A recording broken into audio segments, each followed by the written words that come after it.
I had been secretly married to the hospital's stunning chief of staff, Claire Sterling, for 5 years, yet she still refused to go public. Her excuse was always the same. She didn't want to upset Julian Vance, her childhood friend and former flame, whose fiancé had passed away tragically. She went so far as to join in when others tried to set me up on dates. "We have a new batch of beautiful nurses joining the staff," she teased during the department dinner. "Someone should really introduce Dr. Cole to them." In the past, I would have immediately rejected such offers to prove my loyalty to her. But catching the mocking glint in Julian's eyes across the table, I suddenly felt a wave of exhaustion. I smiled. "Sure," I said. "My requirements are simple. The sooner we get married, the better." Laughter erupted around the table. "Well, look at that. Dr. Cole has finally seen the light. And in a rush, too. Looking for a whirlwind romance. Even if it is a rush, plenty of girls would line up. Dr.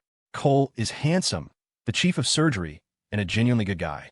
A rare catch." Only Claire, sitting at the center of the table, wasn't laughing. Her smile vanished.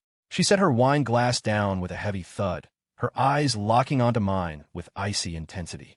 Julian's gaze flicked to her face, and a sarcastic smirk curled his lips. "I remember last time Dr. Cole said he had no intention of marrying. What changed so quickly?" He swirled his drink. "You said you wanted to get married next month. Do you even have anyone to marry?" Looking at Julian, who had always been my silent rival, I asked calmly, "Why wouldn't I?" I used to think Julian didn't know about my secret marriage to Claire, but I had finally realized the truth. He had known all along.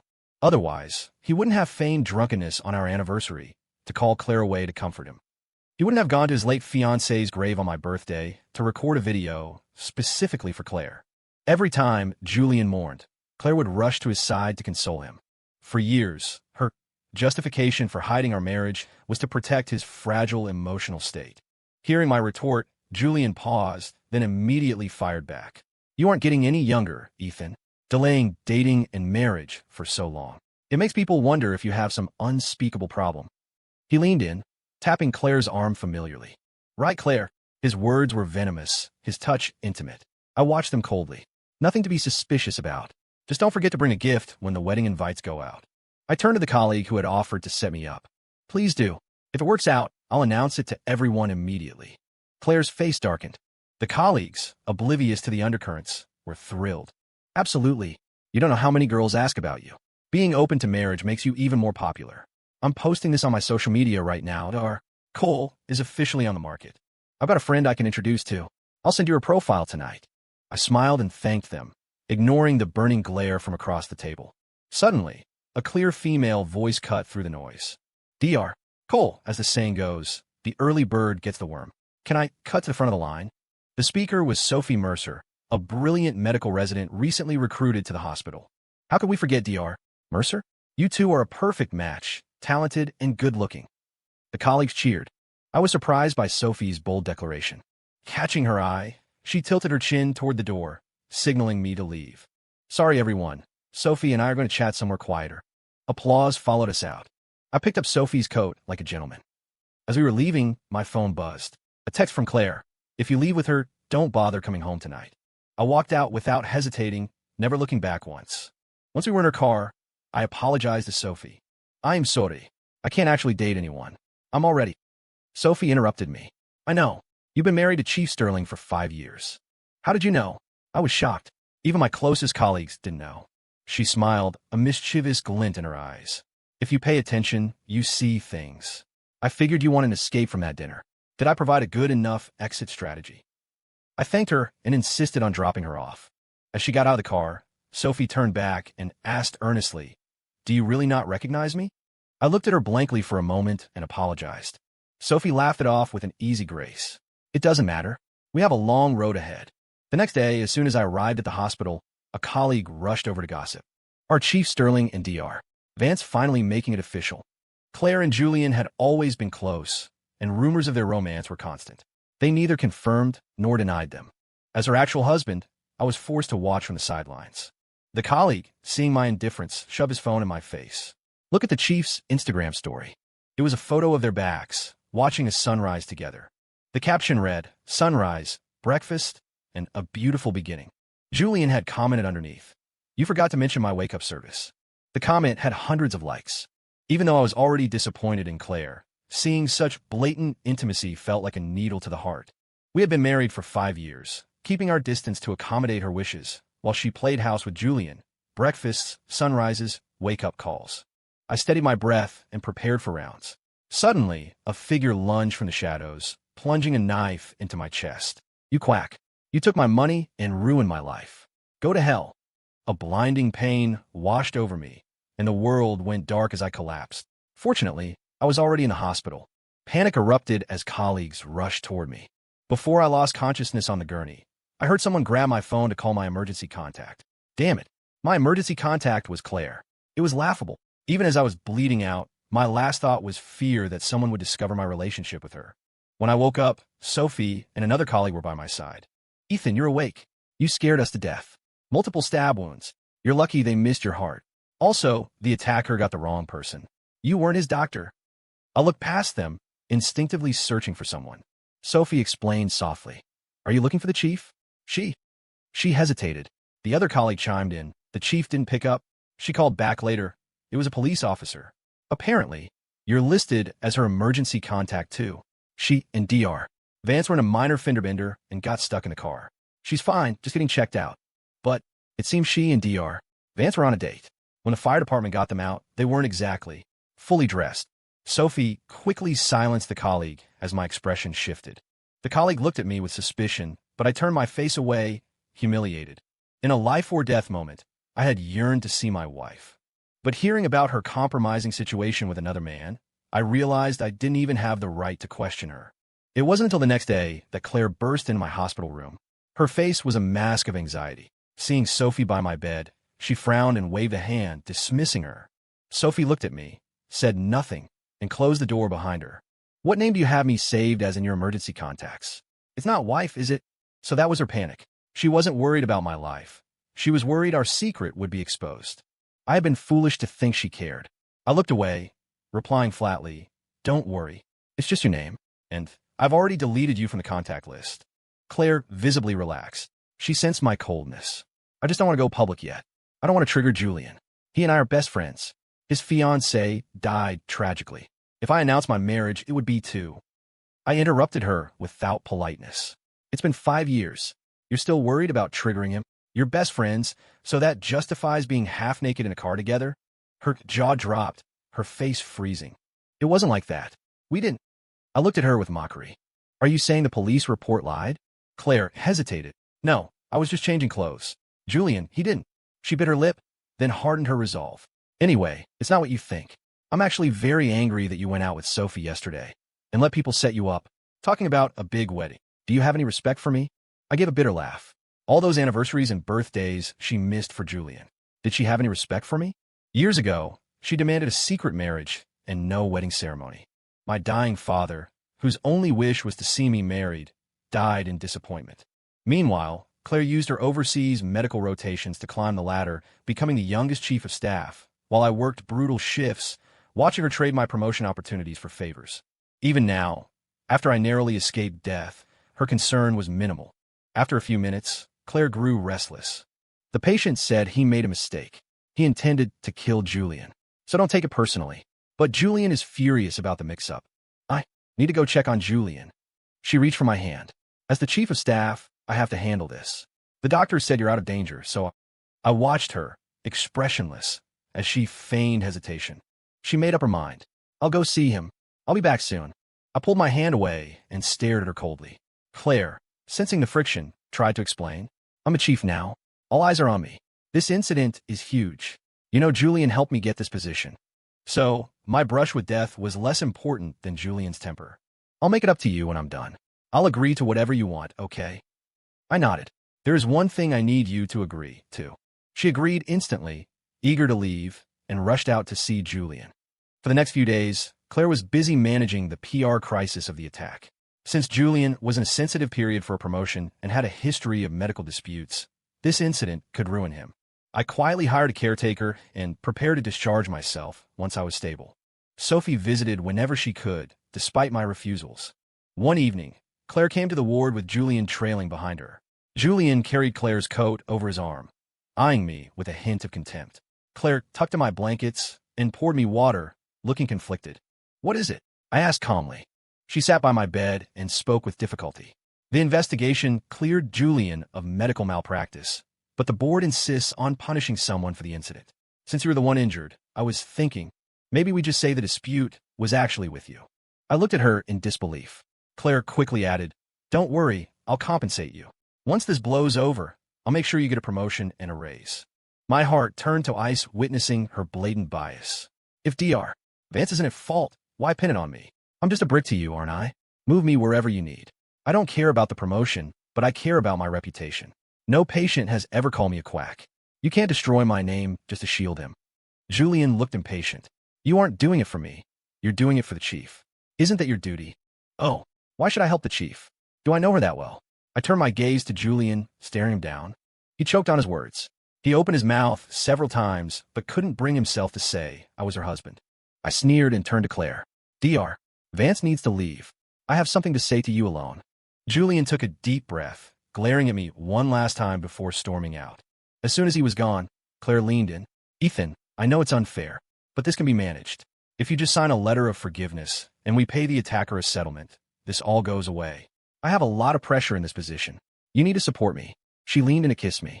For the first time, I found her repulsive. I turned my head, dodging her lips. You're insisting on helping Julian? I took a knife to the chest for nothing, and now I have to forgive the attacker and brand myself a bad doctor. She lowered her eyes, looking disappointed. Julian is the department's rising star. I watched her pace the room, my detachment complete. Fine. I agree. Claire looked up, delighted. She reached for my hand, but I stopped her. I'm resigning after I'm discharged. Claire froze. You need time to recover. I'll approve a 6-month leave. I'll hold your position. No, I am resigning, he interrupted. And before I resign, we're getting a divorce. Saying it felt like lifting a mountain off my chest. Claire's face turned ashen. What did you say? Divorce. She laughed dryly. Ethan, we've been married 5 years. What kind of joke is this? I smiled, cold and sharp. No joke. I signed the settlement. You signed the divorce papers. Claire stared at me for a long time. I don't agree. You're divorcing me out of jealousy over Julian? I thought better of you. She slammed the door and left. I didn't care what she thought. My mind was made up. I processed my own discharge, then went to HR to pick up the resignation forms. The HR director was shocked and immediately called Claire, but she didn't answer. Back in the ward, packing my things, Sophie appeared. You're resigning? I smiled. I haven't properly thanked you for taking care of me. She looked at me for a moment, then shook her head. Good. I'm resigning too. I was startled. I only came to this hospital because of you. If you're gone, there's no reason for me to stay, she said. By the way, I meant what I said about a long road ahead. Before I could dissuade her, she smiled and left, looking cheerful. My phone rang. It was Claire. HR must have reached her. Watching the name Claire flash on the screen, I felt nothing. After we married, I'd save her as wife, but she demanded I change it. I had to beg just to save her by her first name. On her phone, I was just Dr. Cole. I pulled out the divorce papers I had prepared, signed them, and couriered them to her office. Then I grabbed my suitcase and walked out. As I drove away, I saw Claire's car speeding into the lot, but I turned the wheel and vanished into traffic. My phone rang again. Claire. I hung up. She texted, if you don't want to sign the forgiveness letter, then don't. Marriage isn't easy. I hope we both cherish it. I laughed. I had cherished it for 5 years. I didn't even have the title of husband to show for it. Once she received the papers, she bombarded me. I will not agree to a divorce. I simply hung up and sent 2 texts. Either you sign, or I file a lawsuit. I know everything. I know you only became chief because of Julian. It wasn't a bluff. From the moment she demanded a hidden marriage and brought the mediocre Julian into the hospital, pushing him up the ranks, I knew. Years ago, she and Julian's fiancé were both on the medical mission. An accident killed the fiancé. That woman was supposed to return to be the vice chief. She was the scion of the powerful Harrington family. When she died, the Harringtons lost a pawn. Julian lost his golden ticket. Claire saw an opening. She used Julian to get close to the Harringtons, eventually securing the position of chief for herself. She kept Julian close to maintain the connection, and I was the safety net, the hidden husband who did the actual work while she played politics. I took a month off to recover. Claire texted daily, oscillating between playing the victim and blaming me for not understanding her burdens. Ethan, stop throwing tantrum. This isn't the time to discuss divorce. She acted as if she still loved me deep down. In reality, the moment I left, she closed the investigation, pinning the stabbing incident on me as a medical dispute. I knew she would. She would always protect Julian. She didn't know Julian had added me on social media. I accepted his request. His first message: "Glad you were smart enough to leave. Don't worry, I'll take good care of Claire." He followed it with photos of them being intimate. I deleted Claire's number. A few days later, a former colleague called. I answered, but it was Claire. She sighed, sounding mournful. "I can't believe I have to call other people to reach you. We're husband and wife, Ethan." She asked where I was. I told her I was vacationing on an island in the Pacific. "We promised to go there together. Remember?" she said softly. I remembered, but she chose the secret marriage, forcing us to live parallel lives. "How is your wound? Stay out of the salt water, or it will scar. And no alcohol." "Claire," I cut her off. I knew why she was calling. She took a deep breath. "I am Sophie, Ethan." I signed the divorce papers. I exhaled, my entire body relaxing into a state of peace. Good. Claire didn't speak, nor did she hang up. I could just hear her heavy breathing. "I wish you the best, Chief Sterling. May your career soar." As I was about to hang up, Julian's ecstatic voice came through the receiver. "Claire." They agreed. The Harringtons approved our marriage. Claire hurriedly hung up the phone. So that was it. Approved the union between Claire and Julian. That was why she finally signed. Good. We were finally on separate paths. When I returned from my trip, someone grabbed my suitcase as soon as I stepped out of the terminal. It was Sophie. I looked at her in surprise. She beamed. "Don't recognize me?" I shook my head. "Just unexpected. There are more surprises than you think. I knew you were getting divorced. That's why I came." I looked at her, puzzled. Very few people knew about the divorce. "News leaked from the Harrington family," she explained. "I also know the Harringtons took Julian in as a godson. It's to pave the way for his wedding to Claire." I hadn't expected Sophie, a young woman not long out of med school, to know so much. Her next words floored me. "What's your next move? A lot of hospitals are asking me about you. You can name your terms." Her tone was confident, commanding even. I studied her closely. "Who exactly are you?" She pressed her lips into a smile. "You'll find out soon." I had an appointment with Claire to finalize the divorce. I arrived early at City Hall. Claire arrived late, freezing when she saw Sophie standing beside me. Sophie had insisted on coming. I initially refused, but Julian had sent me a digital invitation. It was a wedding photo of him and Claire, intimately close. Claire looked distracted in the picture, but Julian radiated arrogance. The caption read, "Here is our wedding invite. You absolutely must come." Because of that, I let Sophie join me. "What is this? Are you too official?" Claire glared at Sophie, indignant. "Ethan, aren't you afraid I'll change my mind about the divorce right now?" "You've already taken your wedding photos," I said calmly. "The person in a rush to divorce isn't me. It's you." That silenced her. After the paperwork was done, Sophie revealed her identity. She was the heiress to the Caldwell Group. "No one believes it," she laughed bitterly. "My biological father was a billionaire who abandoned his first wife, my mother. Years ago, I was a poor student, and my mom couldn't even afford her hospital bills. You were her doctor. You paid for her surgery. I had helped many patients, but when she showed me the old medical records, I remembered the girl crying alone in the stairwell. I became a doctor because of you. I never expected my father's new family to die in a plane crash, leaving him paralyzed and alone. He had no choice but to beg me to inherit his fortune." Her smile was full of irony. I waved my hand. "You don't need to repay me. I was just doing my job." But Sophie was stubborn. "What if I want to repay you? Before, you were married, and I wouldn't wreck a home. But now, you have to give me a chance." I was helpless against her persistence. She asked me to accompany her to her inauguration ceremony as the new chairwoman of the Caldwell Group. The event was packed with elites, including Claire and Julian. When they saw me standing next to Sophie, Claire's face twisted. She pushed through the crowd, wine glass in hand. "So, the famous chairwoman Caldwell used to work at our humble hospital. You must have had ulterior motives." Sophie replied bluntly. "That's right.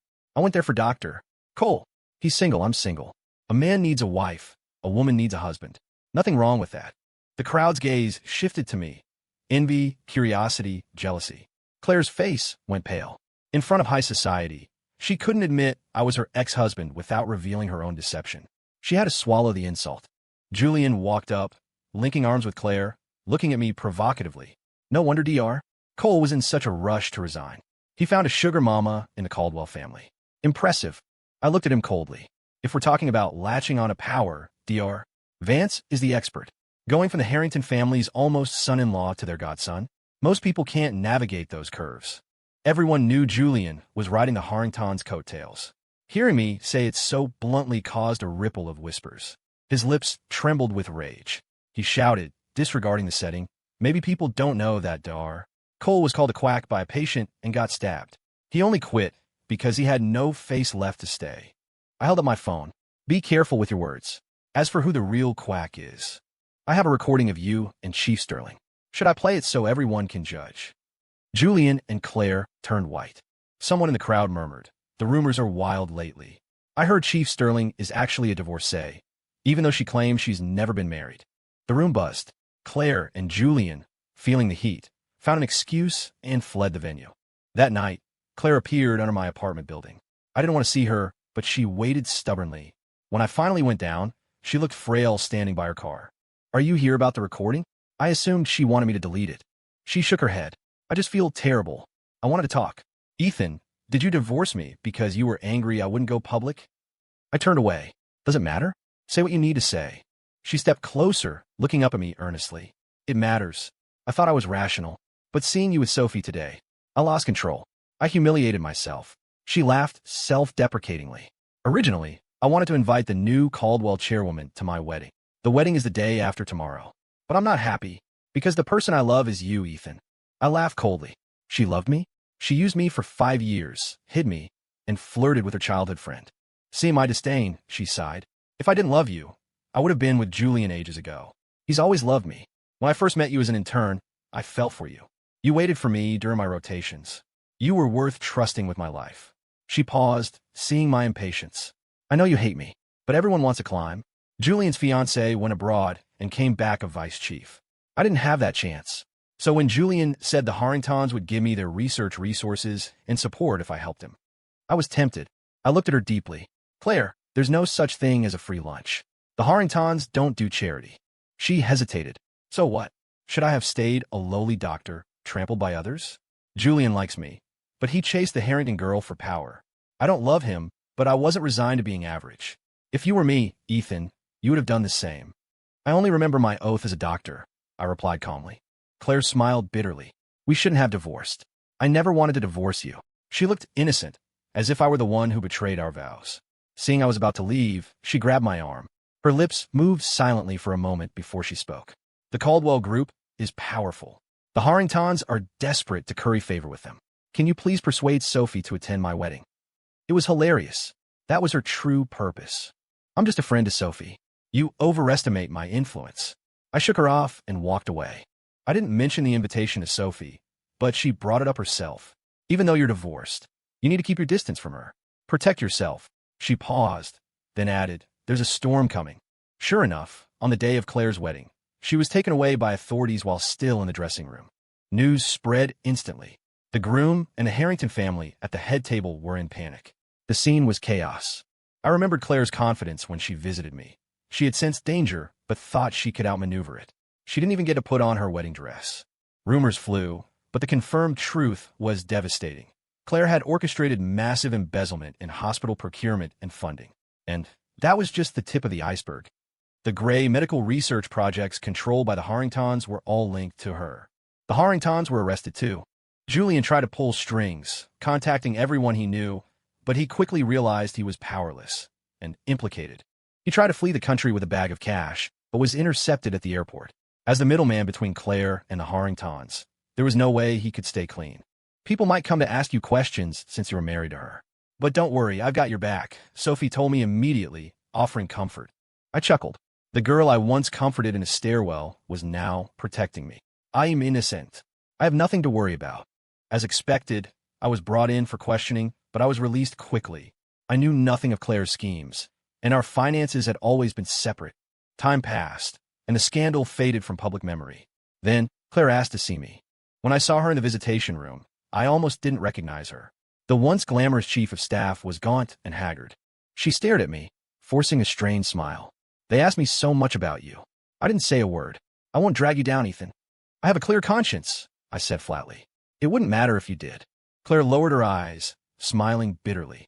"Thank you for coming. I thought you'd stay away to avoid association. It's the last time. We should say a proper goodbye." She looked at me in disbelief. "It's not that bad. It's just financial crimes. A few years." Her voice trembled. "Did you hear something else?" Her eyes reddened. Ethan, we were husband and wife. For the sake of the good times, please save me. Have mercy. Can you ask Sophie? Or anyone? Please. She begged, stripping away all her former pride. I sighed. I can't help you. You have to bear the consequences of your actions. I have no pity for you. I'm just here to say goodbye. Claire slumped in her chair, struggling to speak. I don't believe it. I don't believe you can be this cruel. You recorded me asking you to take the blame for Julian, but you never released it. Wasn't that because you wanted to protect me? Why won't you help me one more time? Watching her shoulders shake, I felt nothing. Because when I was stabbed, you didn't care? Not once. If that knife had been an inch to the left, I would be dead. That was the moment my hope for you died. Her lips trembled. That was because she couldn't find an excuse. She stammered for a long time before whispering, whether you believe it or not, I always loved you. It meant nothing to me now. We were over long ago. The visitation time ended.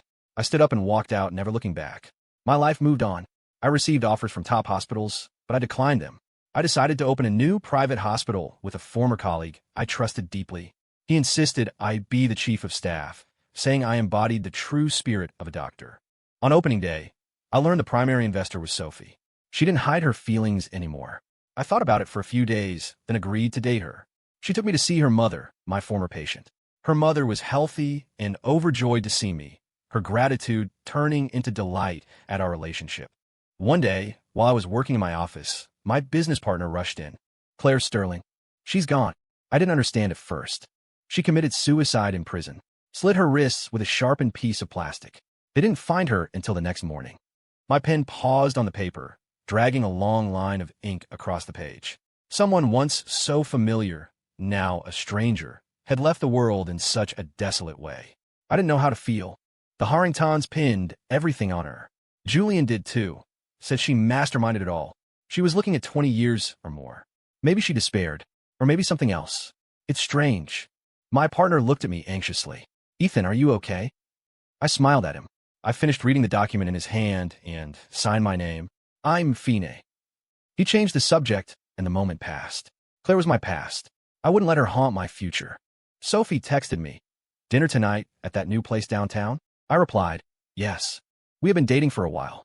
I remembered the last time I gave her flowers. She had searched through the bouquet, looking for a ring, unable to hide her disappointment when she didn't find one. I suddenly regretted my hesitation. I stood up and left the office. I was going to buy a ring. Sophie was worth it. Later, I heard Julian was sentenced to 10 years, and the key members of the Harrington family got 20. They finally paid the price. As for me, a new chapter was just beginning. Story complete.